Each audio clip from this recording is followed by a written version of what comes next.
नमस्कार। हर 5 साल में देश जनरल इलेक्शंस के माहौल में होता है। पर क्या हमने कभी ये सोचा है कि हमारे वोट से सरकार की जो टॉप लीडरशिप है, यानी हमारे प्राइम मिनिस्टर, वो असल में बनते कैसे हैं? ये प्रोसेस उतना सीधा नहीं है जितना हमें लगता है। चलिए आज इस पूरी पहेली को सुलझाते हैं। तो सबसे बड़ा सवाल यही आता है, भारत का प्राइम मिनिस्टर चुना कैसे जाता है? जब हम वोटिंग बूथ में जाते हैं तो क्या हम सीधे सीधे प्राइम मिनिस्टर के लिए वोट करते हैं? इसका जवाब शायद थोड़ा चौंकाने वाला है। बिल्कुल नहीं। हम में से कोई भी डायरेक्टली प्राइम मिनिस्टर को वोट नहीं करता। तो फिर सवाल ये है कि ये पूरा सिस्टम आखिर काम कैसे करता है? चलिए इसे स्टेप बाय स्टेप डीकोड करते हैं। तो सबसे पहले ऑफिशियल प्रोसेस को समझते हैं। टेक्निकली प्राइम मिनिस्टर को प्रेसिडेंट ऑफ इंडिया अपॉइंट करते हैं, लेकिन यहाँ एक बहुत बड़ा ट्विस्ट है। तो देखिए, ये पूरा प्रोसेस बेसिकली 3 स्टेप्स में होता है। सबसे पहले जनरल इलेक्शंस में किसी एक पॉलिटिकल पार्टी को या फिर कई पार्टीज के कोलिशन को लोकसभा यानी पार्लियामेंट के लोअर हाउस में मेजॉरिटी हासिल करनी होती है। स्टेप 2, प्रेसिडेंट इस मेजॉरिटी पार्टी या कोलिशन के लीडर को आइडेंटिफाई करते हैं। और फिर third and final step, president उसी नेता को प्राइम मिनिस्टर के तौर पर फॉर्मली अपॉइंट कर देते हैं। तो क्रूशियल पॉइंट ये है कि प्रेसिडेंट अपनी मर्जी से किसी को नहीं चुन सकते, उन्हें लोगों के वर्डिक्ट का सम्मान करना ही होता है। और हाँ, यहाँ एक और इंटरेस्टिंग फैक्ट है। प्राइम मिनिस्टर का टर्म टेक्निकली फिक्स नहीं होता। उनकी पावर पूरी तरह से लोकसभा में मेजॉरिटी सपोर्ट पर टिकी होती है। जिस दिन वो सपोर्ट खत्म, उसी दिन उनकी सरकार खत्म, फिर चाहे 5 साल पूरे हों या नहीं। ठीक है, तो प्राइम मिनिस्टर अपॉइंट हो गए, अब आगे क्या? देखिए, वो अकेले तो पूरा देश नहीं चला सकते, राइट? उन्हें एक सॉलिड टीम की जरूरत होती है। चलिए देखते हैं कि ये टीम बनती कैसे है। इस पूरी गवर्निंग टीम का ऑफिशियल नाम है काउंसिल ऑफ मिनिस्टर्स। इसमें वो सभी मिनिस्टर्स शामिल होते हैं जिन्हें प्राइम मिनिस्टर चुनते हैं और प्रेसिडेंट अपॉइंट करते हैं। ये सरकार की मेन एग्जीक्यूटिव बॉडी होती है। और ये कोई छोटी मोटी टीम नहीं होती।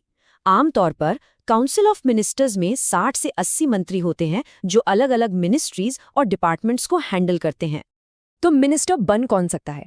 यूजुअली उन्हें पार्लियामेंट का मेंबर होना चाहिए, चाहे वो लोकसभा से हो या राज्यसभा से। लेकिन प्राइम मिनिस्टर किसी एक्सपर्ट को भी मिनिस्टर बना सकते हैं जो उस वक्त एमपी नहीं है। शर्त बस इतनी सी है कि उस पर्सन को 6 महीने के अंदर पार्लियामेंट के किसी भी हाउस का मेंबर बनना होगा। है ना ये काफी दिलचस्प रूल? अब देखिए, 60 से 80 मिनिस्टर्स की पूरी काउंसिल ऑफ मिनिस्टर्स हर रोज एक साथ बैठकर फैसले तो नहीं ले सकती। ये प्रैक्टिकली नहीं है। इसीलिए इस बड़ी टीम के अंदर एक छोटी, ज्यादा पावरफुल कोर टीम होती है। ये चार्ट मिनिस्टर्स के 3 मेन रैंक्स को दिखाता है। सबसे टॉप पर हैं कैबिनेट मिनिस्टर्स, जो लगभग 25 के करीब होते हैं। यही है वो कोर टीम। फिर आते हैं ministers of state with independent charge और मिनिस्टर्स ऑफ स्टेट जो उन्हें असिस्ट करते हैं। और ये टेबल इसे और भी क्लियरली दिखाता है। Cabinet ministers top level leaders होते हैं जो डिफेंस, फाइनेंस, होम अफेयर्स जैसे सबसे इंपॉर्टेंट मिनिस्ट्रीज को संभालते हैं। यही वो इनर रिंग है जहां सरकार के ज्यादातर बड़े फैसले लिए जाते हैं। बाकी मिनिस्टर्स या तो छोटे मंत्रालयों को देखते हैं या फिर कैबिनेट मिनिस्टर्स की मदद करते हैं। असल में ये कैबिनेट इतनी पावरफुल होती है कि भारत जैसे पार्लियामेंट्री डेमोक्रेसीज को कैबिनेट फॉर्म ऑफ गवर्नमेंट भी कहा जाता है। मतलब असली एग्जीक्यूटिव पावर जो है वो इसी कोर ग्रुप के हाथ में होती है। चलिए अब देखते हैं कि ये इनर सर्कल, ये कैबिनेट एक टीम के रूप में काम कैसे करती है। इसके लिए एक बहुत ही फंडामेंटल रूल है। ये कोट सब कुछ कह देता है। कैबिनेट एक टीम की तरह काम करती है। अंदर मीटिंग में मिनिस्टर्स की राय अलग हो सकती है, वो डिबेट कर सकते हैं, लेकिन एक बार फैसला हो गया तो हर मिनिस्टर को उसे पब्लिकली ओन करना और डिफेंड करना ही पड़ता है। इसी को कहते हैं कलेक्टिव रिस्पॉन्सिबिलिटी। इसका मतलब है कि एक मिनिस्टर को कैबिनेट के हर फैसले को डिफेंड करना होगा, चाहे वो उस फैसले से पर्सनली अग्री करे या ना करे। और वो पब्लिकली सरकार के किसी भी फैसले की, यहाँ तक कि दूसरे मिनिस्ट्री के फैसले की भी क्रिटिसिज्म नहीं कर सकते।